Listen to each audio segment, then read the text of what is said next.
Hello students, আমি Bablu. Welcome to my YouTube channel WB study point. আজ আমরা আলোচনা করব তোমাদের ষষ্ঠ শ্রেণীর পরিবেশ ও ভূগোল বিষয়ের জন্য প্রকাশিত সম্পূর্ণ নতুন মডেল অ্যাক্টিভিটি টাস্ক, যেটি কিনা পার্ট 7 এবং এটি অক্টোবর মাসের জন্য প্রকাশিত হয়েছে। এর আগে পার্ট 6 পর্যন্ত মডেল অ্যাক্টিভিটি টাস্ক সেপ্টেম্বর মাসের জন্য প্রকাশিত হয়েছিল। তার ভিডিও আমি আগেই পোস্ট করেছি, তোমরা যদি দেখে না থাকো ডেসক্রিপশনে লিঙ্ক দেওয়া আছে, অবশ্যই গিয়ে দেখে নেবে। আজ আমি আলোচনা করব তোমাদের পার্ট 7 নিয়ে। এই ভূগোল বিষয়ের সম্পূর্ণ সঠিক এবং 100% সঠিক উত্তর আমি তোমাদের জন্য তৈরি করে নিয়েছি। তোমরা ভিডিওটি শেষ পর্যন্ত দেখো এবং সঠিকভাবে বুঝে নিয়ে খাতায় লিখে নাও। বিদ্যালয়ে যখন তোমাদের এগুলো জমা দিতে বলবে, অবশ্যই গিয়ে জমা দিয়ে দেবে। তো দেখো, প্রথমে ছিল বিকল্পগুলি থেকে ঠিক উত্তরটি নির্বাচন করো বা লেখো। প্রথমে 1.1 ঠিক জোড়াটি নির্বাচন করো।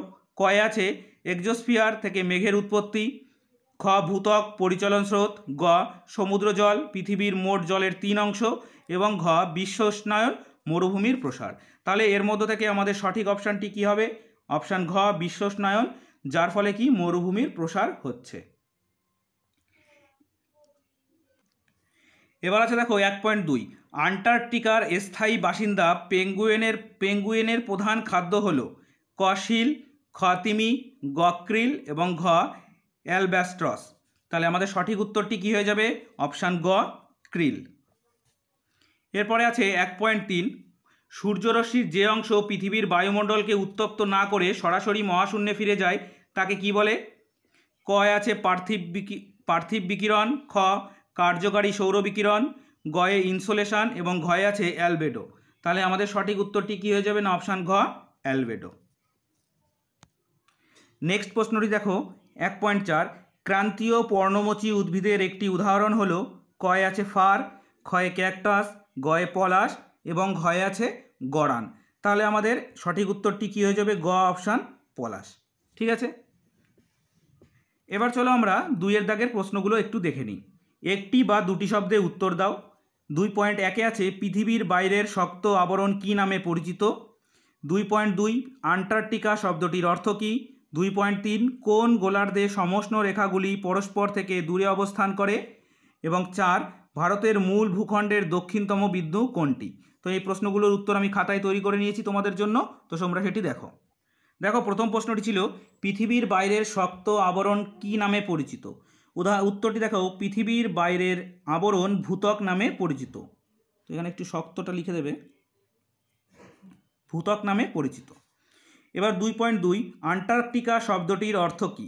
উত্তর গ্রিক শব্দ আন্টার্কটিকা, যার অর্থ হলো উত্তরের বিপরীত। এবার 2.3 কোন গোলার্ধে সমষ্ণ রেখাগুলি পরস্পর থেকে দূরে অবস্থান করে? উত্তরটি দেখো, দক্ষিণ গোলার্ধে সমষ্ণ রেখাগুলি পরস্পর থেকে দূরে অবস্থান করে। 2.4 ভারতের মূল ভূখণ্ডের দক্ষিণতম বিন্দু কোনটি? তো উত্তরটি দেখো, ভারতের মূল ভূখণ্ডের দক্ষিণতম বিন্দু হলো কন্যাকুমারিকা। এবার দেখো 3-এর দাগে দুটি প্রশ্ন আছে। 3.1 বায়ুমণ্ডলী পৃথিবীতে জীবন ধারণের অনুকূল তাপমাত্রা বজায় রাখে, বক্তব্যটির যথার্থতা বিচার করো। এবং 3.2 আন্টার্কটিকার জলবায়ুর দুটি বৈশিষ্ট্য উল্লেখ করো। তো প্রথম প্রশ্ন যেটি আছে, বায়ুমণ্ডলী পৃথিবীতে জীবন ধারণের অনুকূল তাপমাত্রা বজায় রাখে, বক্তব্যটির যথার্থতা বিচার করো, এই প্রশ্নের উত্তরটি তোমরা বইতে দেখে নাও। তো দেখো 3.1-এর যে প্রশ্নটি আছে তার উত্তর তোমাদের ভূগোল বইয়ের 32 নম্বর পেজ 32 পেজের একদম উপরের দিকে দেখো। একটু দেখো, এখানে আমি 3.1 করে লিখে রেখেছি। এখান থেকে তোমরা এই পর্যন্ত লিখে দেবে, সুন্দর করে বইতে দেওয়া আছে, এই জন্য আমি এটি খাতায় লিখিনি। সূর্যের তাপে পৃথিবী উত্তপ্ত হয় আর দিন ও রাত মিলিয়ে ওই তাপ ধীরে ধীরে বেরিয়ে যায়। বায়ুমণ্ডল না থাকলে সূর্যাস্তের পর হঠাৎ ভীষণ ঠান্ডা আর সূর্যোদয়ের পর হঠাৎ প্রবল গরম হয়ে যেত পৃথিবী। বায়ুমণ্ডলের জন্যই পৃথিবীতে জীবন ধারণের অনুকূল তাপমাত্রা বজায় থাকে। ঠিক আছে, একদম সঠিক উত্তর দেওয়া আছে, তো তোমরা এটি লিখে নেবে। এবার 3.2 আছে দেখো, আন্টার্কটিকার জলবায়ুর দুটি বৈশিষ্ট্য উল্লেখ করো। তো দেখো, আন্টার্কটিকার জলবায়ুর দুটি বৈশিষ্ট্য উল্লেখ করো। উত্তরটি দেখো, আন্টার্কটিকার জলবায়ুর দুটি বৈশিষ্ট্য হলো 1 আন্টার্কটিকা মহাদেশ পৃথিবীর শীতলতম জলবায়ু অঞ্চল, সারা বছরই হিমশীতল ঠান্ডা বাতাস ও তুষার ঝড় চলে। শীতকালে তাপমাত্রা -40 ডিগ্রি সি থেকে -75 ডিগ্রি সি পর্যন্ত নেমে যায়। 2 আছে মে থেকে আগস্ট মাস পর্যন্ত আকাশে সূর্য দেখা যায় না, ফলে 24 ঘন্টাই অন্ধকার থাকে। এই সময় মাঝে মাঝে আকাশে রামধনুর রঙের মতো আলোর ছটা বা মেরুজ্যোতি দেখা যায়। তো এটি ছিল আমাদের আন্টার্কটিকার জলবায়ুর বৈশিষ্ট্য। তোমাদের বইয়ের পেজ নম্বর 40। দেখো পেজ নম্বর 40, এখানে তোমরা দেখো এখানে যে ছবিগুলো দেওয়া আছে এর মধ্য থেকে তোমরা এই চিরস্থায়ী বরফে ঢাকা মহাদেশের শীতলতম স্থান থেকে এই মেরুজ্যোতি পর্যন্ত ব্যাপারটা ভালো করে পড়ে নিও, তাহলে তোমরা বুঝে নেবে জলবায়ুর বৈশিষ্ট্যটা কেমন হচ্ছে। ঠিক আছে, এবার দেখো 4-এর দাগে যে প্রশ্নটি আছে 4.1, পৃথিবীর তাপমণ্ডলের একটি চিত্রিত চিত্র অঙ্কন করো যেটির মান 3 দেওয়া আছে। এই প্রশ্নটির উত্তর বা যে চিহ্ন আমাদের শুধুমাত্র চিত্রিত করতে বলেছে, শুধুমাত্র একটি ছবি আঁকতে বলেছে, সেই ছবিটি তোমরা দেখে নাও তোমাদের বইয়ের পেজ নম্বর 52 অর্থাৎ 52 নম্বর পৃষ্ঠায়।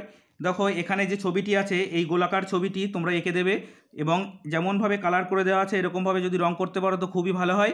তাহলে এই ছবিটি দেখো পৃথিবীর তাপমণ্ডল, তাহলে তোমাদের উত্তরটি একদম সঠিক হয়ে যাবে, কোথাও ভুল নেই। এখানে দেখো আছে উত্তর মেরু, দক্ষিণ মেরু, এখানে আছে হিমমণ্ডল, দক্ষিণ নাতিশীতোষ্ণ মণ্ডল, উত্তর নাতিশীতোষ্ণ মণ্ডল, উষ্ণমণ্ডল। তো এইভাবে তোমরা ছবিটি এঁকে দেবে, যেমনভাবে আছে ছবিটি ঠিক তেমনি করে আঁকবে। তো তোমরা এখান থেকে স্ক্রিনশট দিয়েও রেখে দিতে পারো, অথবা তোমাদের বই থেকে 52 পেজ বা 52 পেজ থেকেও তোমরা এই ছবিটি সুন্দর করে এঁকে নিতে পারো। তো এটি তোমাদের 4.1-এর দাগের যে প্রশ্নটি ছিল, তো আমি এখানে লিখে দিই 4.1, একের প্রশ্নের উত্তর একদম সঠিক। এবার দেখো 5.1-এ আছে কি কি উপায়ে মাটি সংরক্ষণ করা যেতে পারে বলে তুমি মনে করো। তো এই প্রশ্নটির উত্তর খাতায় দেখো। দেখো উত্তরটি, মাটি সংরক্ষণের উপায়গুলি নিচে আলোচনা করা হলো। 1, নিয়ন্ত্রিত হারে বৃক্ষছেদন, যথেচ্ছভাবে গাছ কাটা বন্ধ করতে হবে, পরিকল্পিতভাবে নিয়ন্ত্রিত হারে গাছ কাটতে হবে। এবার 2-এর দাগে দেখো বা 2 নম্বর পয়েন্ট, নতুন বনসৃজন, নিয়ন্ত্রিত হারে বৃক্ষছেদনের পাশাপাশি বিভিন্ন উপায়ে নতুন বনসৃজনের মাধ্যমে মাটি সংরক্ষণ করা যাবে। 3 নম্বর পয়েন্ট, শস্যাবর্তন পদ্ধতিতে চাষ, একই জমিতে একই ফসল বারবার চাষ না করে 2 বা তার বেশি ফসলকে পর্যায়ক্রমে চাষ করলে মাটির রাসায়নিক উপাদানগুলির ক্ষয় কমানো যায়। এবার 4-এর পয়েন্টটি দেখে নাও, নিয়ন্ত্রিত পশুচারণ, নিয়ন্ত্রিতভাবে পশুচারণ করলে মৃত্তিকার উপরিভাগের তৃণ বা ঘাসের বৃদ্ধি অব্যাহত থাকে এবং মৃত্তিকা ক্ষয় রোধ সম্ভব হয়। এবার 5 নম্বর পয়েন্টটি দেখে নাও, ঝুম চাষ নিয়ন্ত্রণ, বৈজ্ঞানিক পদ্ধতিতে ঝুম চাষ নিয়ন্ত্রণের মাধ্যমে মাটি ক্ষয় রোধ করা সম্ভব। 6 নম্বর পয়েন্ট দেখো, ধাপ চাষের প্রসার, পাহাড়ের ঢালু অংশে ধাপ কেটে চাষ করলে মাটির উপরের স্তরটি সম্পূর্ণরূপে অপসারিত হতে পারে না, ফলে মৃত্তিকা ক্ষয় কম হয়। এবার 7 নম্বর পয়েন্টটি দেখো, নিয়ন্ত্রিত খনিজ আহরণ, মাটির বেশি গভীরের খনিজ সম্পদ আহরণ বন্ধ করলে মাটি ক্ষয় কমানো যায়। তো দেখো এটিও তোমাদের বইতে আছে কিন্তু খুব একটা ভালো করে দেওয়া নেই। তোমাদের বইয়ের পেজ নম্বর 86 অর্থাৎ 86 নম্বর পেজে দেখো এই যে 86 নম্বর পেজ, এখানে আছে দেখো মাটি সংরক্ষণ। তো এখানে দেখো শুধুমাত্র পয়েন্ট করে দেওয়া আছে, এই পয়েন্টগুলো লিখলে কিন্তু তোমাদের একদম পূর্ণ মার্ক তোমরা পাবে না, কারণ এই পয়েন্টগুলো লিখলে তোমাদের 2 কিংবা 3-এর জন্য যথেষ্ট ছিল, যেহেতু তোমাদের এটি 5 নম্বরে দেওয়া আছে সুতরাং একটু বিস্তারিত লিখতে হবে। তো সেই জন্য দেখো আমি এই পয়েন্টের উপর নির্ভর করেই তোমাদের ওই বিস্তারিত লিখে দিয়েছি, আশা করি তোমরা সেটা ভালোভাবে বুঝে নিয়েছো। যদি ভিডিওটি ভালো লেগে থাকে অবশ্যই লাইক করবে এবং চ্যানেলটি সাবস্ক্রাইব করে নিয়ে বেল নোটিফিকেশান অল করে রাখবে, তাহলে তোমাদের ষষ্ঠ শ্রেণীর অন্যান্য বিষয়ের মডেল অ্যাক্টিভিটি টাস্ক আমি যখনই পোস্ট করব সর্বপ্রথম তোমরাই দেখতে পারবে। তো চলো আজ এই পর্যন্তই, পরবর্তী ভিডিওয় আবার দেখা হচ্ছে। Thank you for watching.